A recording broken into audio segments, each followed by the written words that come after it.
Countdown for blastoff. X minus 5, minus 4, minus 3, minus 2, X minus 1. Fire!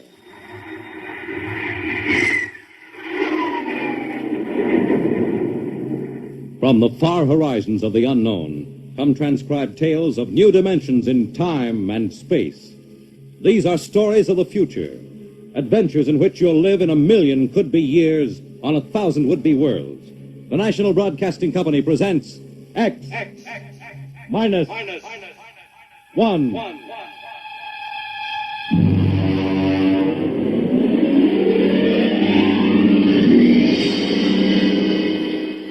Tonight, Universe.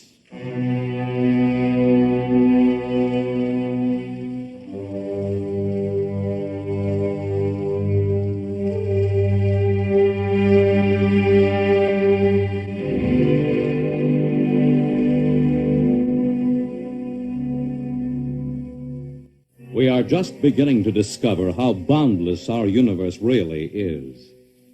And yet as man reaches out to the stars, out toward infinity, ironically enough, he may be building himself a new kind of prison. What would it be like to live all your life in a world no larger, say, than a single gigantic rocket ship bound on an endless mercy?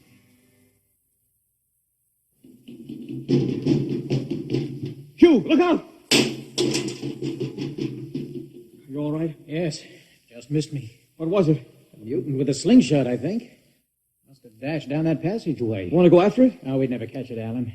Probably 12 decks above us by now. I didn't think they ever came down this far. Trolls usually get them before they reach this level. They get more daring with each generation.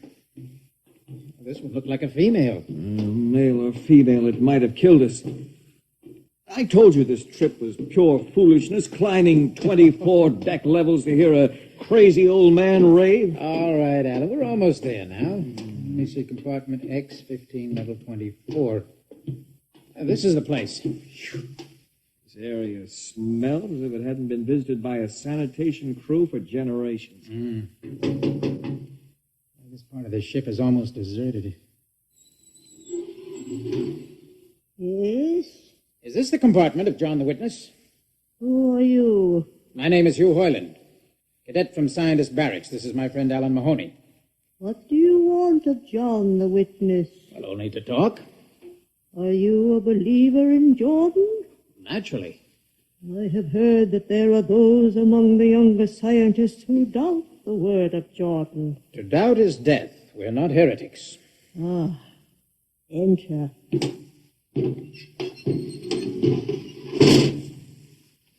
I brought you a gift of tobacco, grown on the richest level. Oh, it smells good. I assure you it's of the best. Wait here. I'll get him. What a rat's nest. Well, what the devil do you think he can tell you? Alan, I'm not sure.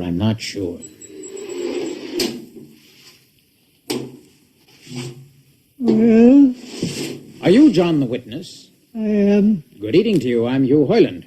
This is my friend Alan Mahoney. What brings a gentleman of the scientist class to my humble compartment? I've heard that you and your parents before you have been keepers of the legend of the ship. Since Jordan gave the word. I'm anxious to hear the word as Jordan spoke it. Why? Because our young scientists, well, among them there have been some who talk against the word. There are regulations against such heresy. Still, some of them say the ship has no purpose. They say that we are here accidentally, that we have no more grace in Jordan's eyes than the most deformed mutant who dwells in the highest level of the ship. What shall I say to you? Well, I wish to hear the word from the mouth of one who knows, in order that I may become more convinced. Sit. You have a gift for the witness? The finest tobacco. Good. I will dim the lights. Now pay close attention, for these are the words as my father's father's father gave them to his son's son's son. This is how the ship came into being, how our people were created. In the beginning there was only Jordan, thinking his lonely thoughts. Out of his thoughts came a vision. Out of the vision came a planning, and out of the planning came decision. Jordan's hand was lifted, and the ship was born. Mile after mile of good compartments, tank after tank for gold and corn, ladder and passage, door and locker fit for the needs of the yet unborn. He looked on his work and found it pleasing, meet for a race that was yet to be. He thought of man, and man came into being. Then Jordan checked his thoughts and searched for a key.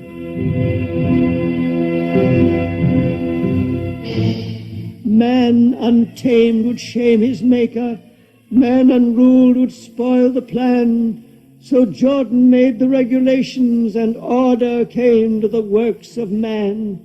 A crew he created to work at their stations, scientists to guide the plan.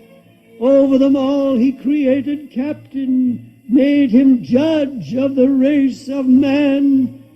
Thus it was in the golden age. These are the true words? As my father's father taught them. But what of the strange beast-like people on the upper levels of the ship? Surely Jordan did not create them. Jordan is perfect. All below him lack perfection. You have heard of the legend of Huff? I have heard that he mutinied against Jordan. Darkness swallowed the ways of virtue. Sin prevailed upon the ship. And before wisdom prevailed and the bodies of Huff and his followers were fed into the converter, some of the rebels escaped and lived to father the mutants. They are tainted with the sins of their fathers. Witness, one more question. Speak. What is the ship? The ship is a great sphere, 25 kilometers wide and 100 levels deep. I know that, but the upper levels. Regulations forbid us to venture into the upper levels, but it is said that beyond the levels of the mutants lies the forbidden place where Jordan's spirit prevails. So I've heard, yet something troubles me. Something which prompted my coming here. Yes, my son. What lies beyond the ship? What? What lies beyond the ship? This is heresy. Answer me. I will not permit such talk. The ship is complete. The ship is universal. The ship is everywhere. The ship is endless. Your mutterings are those of a frightened old man. They answer nothing. You question the word? I think you lie. Hear me, Mr. Hoyland. For what you have already said, I can have your body fed into the converter. Your soul launched on the endless trip. You threaten me. You, for Jordan's sake. Do you think I fear this dried fig of a man? You! Sir, my friend is impetuous. He does not understand. I might be persuaded to forget a substantial gift. Why, you pig! You! Alan, come on. The sight of this so-called holy man offends me. No, you shall not leave. Don't try to frighten me with that gun, old man. Remain where you are, heretic. I warn you, put down that gun. No, closer. Drop it. Very well, then. Death to the heretic. Alan, get him. Alan, he's not breathing. Is he dead? I don't know. Come on, Hugh, we've got to get out of here. Right. Nowhere. We can't go back. They'd feed us into the converter before we could even... What's that? An alarm. That old woman must have turned it in. Come on, Alan, the patrol will be here in no time. Where can we go? Yes, where? The upper levels. No, the mutants. We'll have to take our chances. Come on, Alan, let's go. Listen, that's the patrol. Come on, we've got to climb. There's a hatchway down the corridor. Right, quickly. Oh, we fire! Alan, up, ladder. Up. Come on, Alan, come on.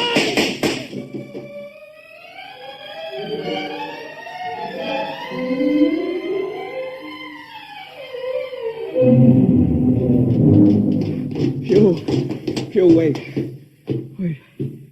How far are we from the outside wall? Judging by the slope of the deck, about 2 miles.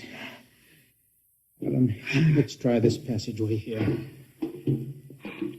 You hadn't asked him that stupid question. Now, there's no use going over that. But why did you do it? I've been thinking about it for a long time. When he began to give me those stupid, tight answers, and I just saw red, I guess. Who are you to question the ways of Jordan? When you asked me to go with you to visit the witness, I I thought you wanted spiritual help. I never I'm dreamed. sorry, Alan. I'm sorry. I couldn't foresee this. Wait a minute. What?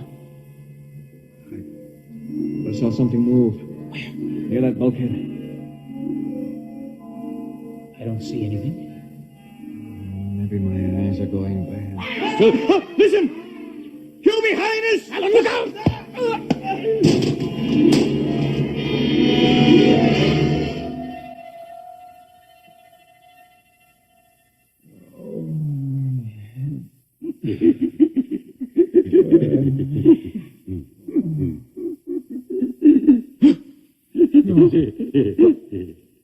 What are you?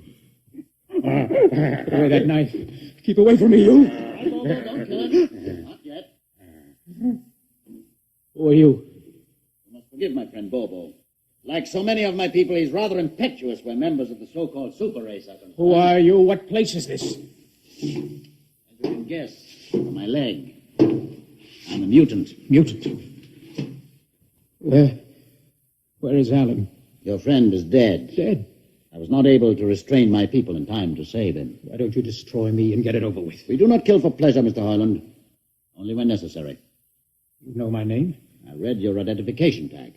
Who are you? Mutants can't read. My name is Gregory. Gregory. I'm a leader of my people. You see, although we are unfortunate in our heredity, Mr. Hoyland, many of us are quite intelligent. And why do you live like animals? We'd rather live like free animals than like regimented slaves, as you do. I've heard you practice cannibalism. Undoubtedly, you hear many things about us. You turn your head. Why? That monster.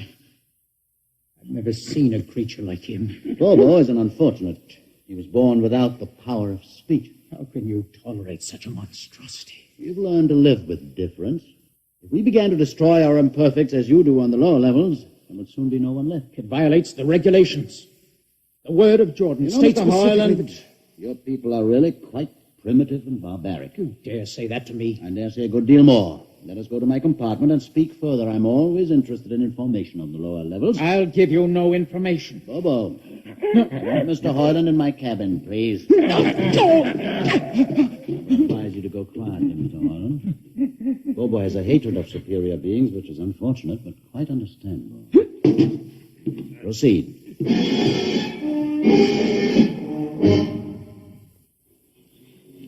Enter, Mr. Hoyland. This is where you live? Yes. But you have books. Stolen from your libraries, Mr. Hoyland. Compton's Astrophysics, Philosophy of Interstellar Navigation, Celestial Mechanics. You've read these? Most of them. I had no idea that you... Why did you bring me here? What do you intend to do? Do you believe in Jordan, Mr. Hoyland? There is no other belief. And the trip? I suppose you believe in the trip, too. What else is there to believe? When you die, your remains are fed to the converter, and your soul makes the trip. And where does the trip take you? By to Centaurus, of course. And where or what is Centaurus? Centaurus is...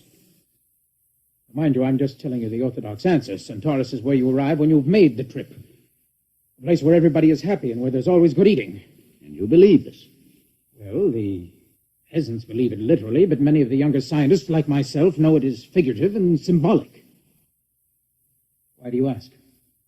Did it ever occur to you, Mr. Hoyland, that the trip is exactly what your peasants believe it is? What? And that the ship and all the crew were actually going somewhere, moving? The ship can't go anywhere. It already is everywhere. Imagine a place bigger than the ship, much Bigger? bigger, with the ship inside it, moving inside it. There can't be any place bigger than the ship. There just wouldn't be any place for it to be. Oh, for half's sake, listen. You know the lowest level? Of course. If you started digging a hole in the lowest level, where would that hole go? It's forbidden to think such thoughts. Where would it go? I can't think about it. Bobo, we're going to take Mr. Hoyland to the place. No. Where are we going? To the top level. But that's certain death. Nonsense. I've been there 1,000 times. Come along. No, I won't. I won't. You can't make me. I think we can. Please. Now, shall we proceed peacefully, or shall I have Bobo persuade you?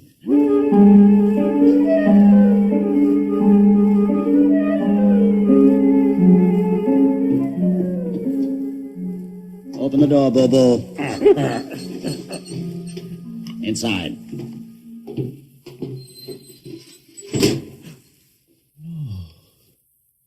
What place is this? This, Mr. Hoyland, is the main control room. Mr. Hoyland, you're trembling. It isn't true. No.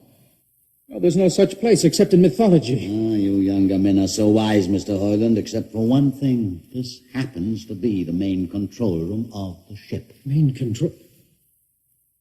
But it's just a huge room with an instrument panel. And what did you expect? How do you know this is the main control room? See these instruments? Using them, the navigator many hundreds of years ago actually steered the ship on its voyage. I don't understand. I didn't suppose you would. Sit down. Very well. Look up. What do you see? A huge shield.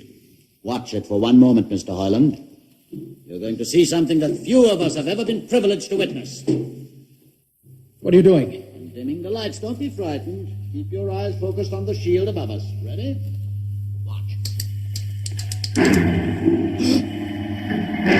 It's sliding back. Ghost of Jordan. Well? What am I seeing? The universe, Mr. Hoyland.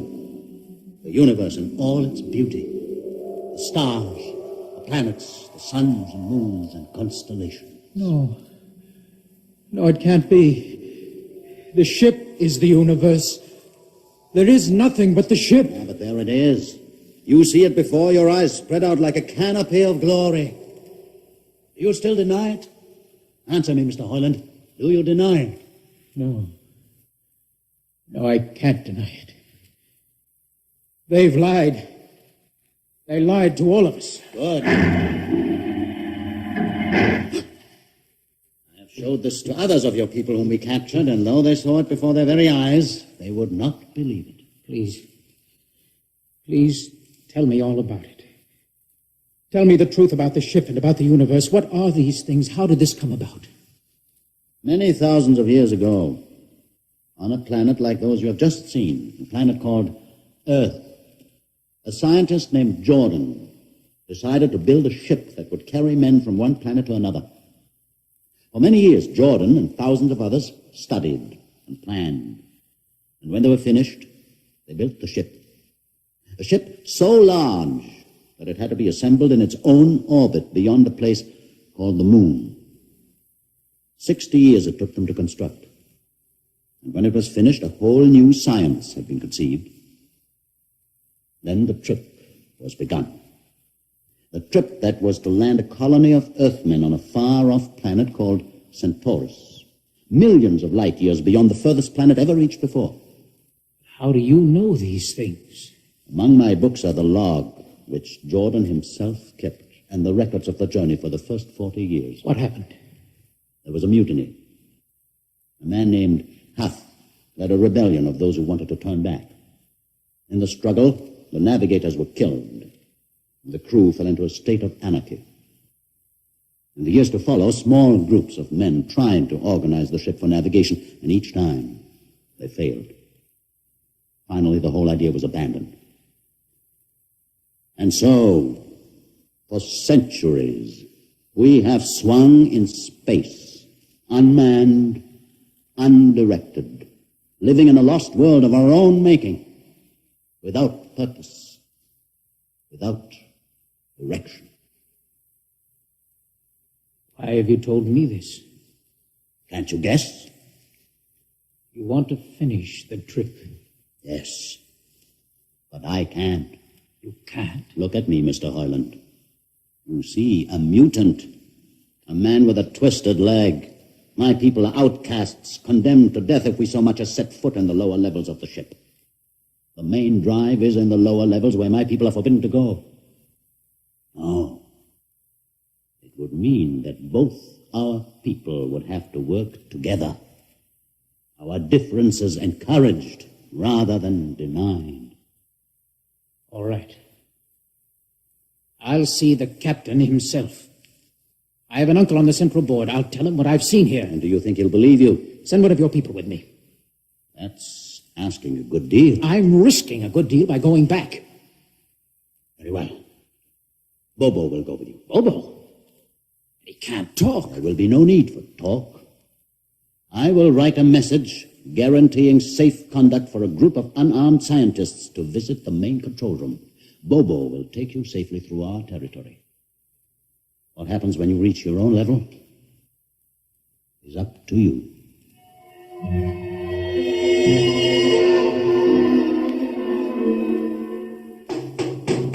One moment. Yes, what? You? Quick, Uncle, let us in. But this mutant... He's harmless, please, Uncle, please. Now, what is this? You're wanted for... I know all about that. Uncle, listen. I must see the captain. Captain, are you mad? Uncle, you're a council member. You can get me to see He'll him. kill you. You're wanted for heresy. I don't care. I must speak with the captain. Now, Uncle, you're close to him. You can arrange it. I don't understand. Listen to me. The ship is moving. I can prove it. Do you understand? There is a purpose in the ship. I don't understand what you're babbling about. Now, never mind. Just talk to the captain. Tell him I have information of tremendous importance. Tell him I've arranged a truce with the mutants. Truce? Here, show him this paper. Signed by their leader. Do it, Uncle, for my sake. I don't know what... Uncle, please, if I'm to die, let this be my last request to you. Very well. I'll speak to the captain.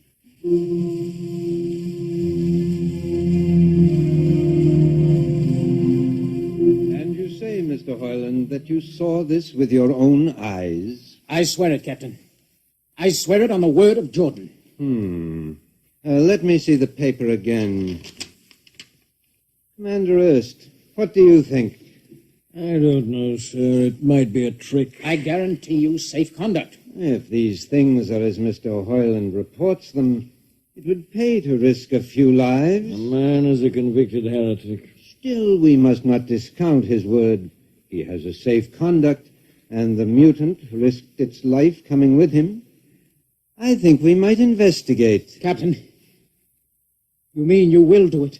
I will have an expedition outfitted. Dismissed, Mr. Hoyland. Thank you, sir.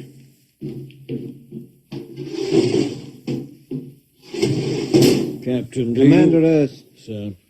you will make the necessary arrangements for an expedition. And I trust you understand. Perfectly, sir. Perfectly.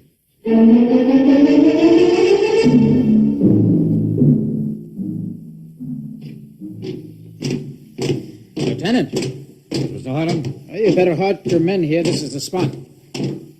Patrol! Halt! Well, I see no welcoming party of mutants. There'll be none. Their leader will meet you inside the main control room. You don't say. Just where is this main control room? Beyond that door. I see. All right, men. Ready up. Lieutenant, why do you ready arms? In case of ambush. Ambush? Wait a minute, Lieutenant. What are those men doing with that ray gun? Just aiming it at the door. Are you mad? No, Mr. Hoyland, but most certainly you are to think that we could be lured up here to be slaughtered with a fantastic story about some mythical control room. Guns ready, sir. Lieutenant, I warn you, these people have acted in good faith. You can't break that faith. Oh, mutant! Come out! For Jordan's sake, Hold it. Lieutenant. A little too quiet for comfort. Mutant! Open the door! Please, Jordan, don't let anything happen. Don't let... All right, it's opening. Ready, men. Someone's coming out. Steady. Gregory, stay back! Fire! You fools! You've killed him! Here come the rest of them. Fire! Fire!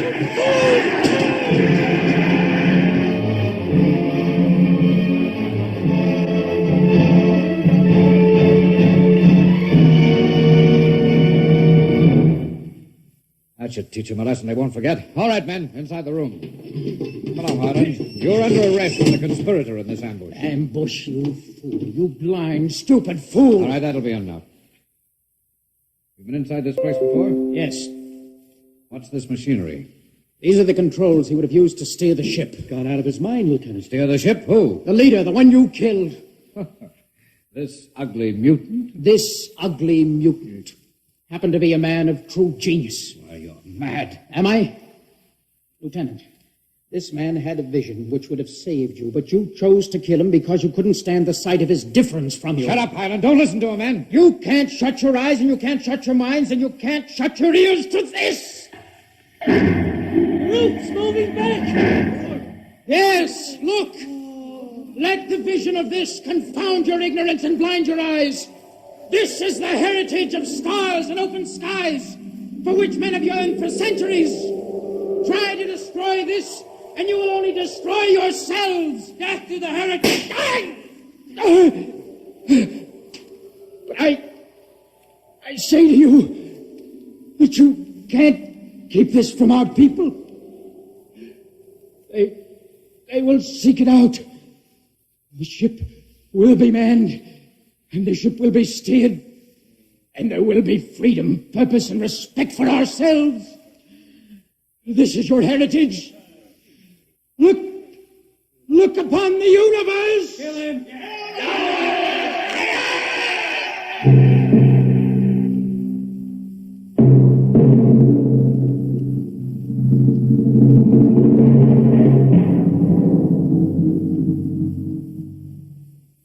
X-1 has just brought you Universe, a story written by Robert Heinlein and adapted for radio by George Lefferts. Heard in the cast were Donald Buca as Hugh, Peter Capell as Gregory, Bill Griffiths as Alan, Abby Lewis as the woman, Edgar Staley as the witness, Jason Johnson as the uncle, John Seymour as the captain, and Ian Martin as the lieutenant. Your announcer is Fred Collins. X-1 is directed by Fred Way and is a transcribed NBC Radio Network production.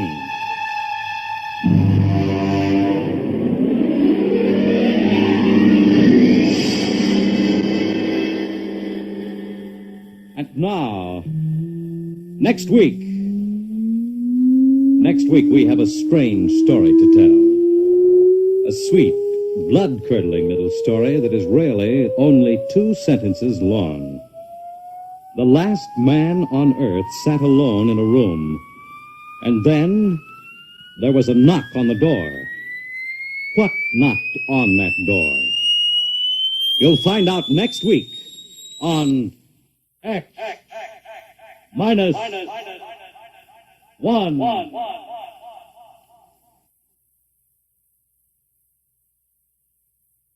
When you buy United States savings